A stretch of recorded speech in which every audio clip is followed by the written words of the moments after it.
В общем, друзья, я сейчас послушал одно такое довольно интересное интервью из Абхазии. Там выступает Илья Гуня. Я думаю, абхазы, вы знаете, кто это, что это за человек и чем он занимается.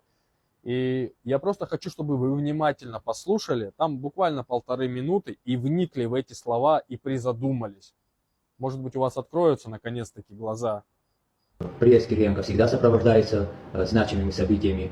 Вот и помощь в виде повышения зарплат учителям русского языка, открытие галереи, инспекция объектов строительства, поручение абхазским энергетикам, реконструкция набережной Махаджиров, открытие аэропорта, открытие морского сообщения Сочи-Сухум, подарки в виде автобусов, ну и многое другое.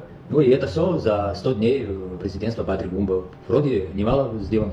Ну а теперь если поподробнее остановиться на всем этом, то должен сказать, ну, надо объяснить, что стоит за всем этим, а за всем этим стоят именно события, ставшие причиной отставки Аслана Бжаня. Они же и привели к смене так называемого куратора Абхазии, и затем последующие выборы президента. Ну и на мой взгляд, это беспрецедентное вмешательство России в выборный процесс, это с давлением граждан Абхазии, проживающих в России, с депортацией абхазских граждан, с голосованием по поддельным паспортам, это лишение гражданства активистов оппозиции, это многочасовые задержания при переходе границы, это объявление неугодных журналистов иностранными агентами. Ну, вообще, это демонстрация силы непокорному населению, имеющему иное отличное мнение от поставленных кем-то в России задач.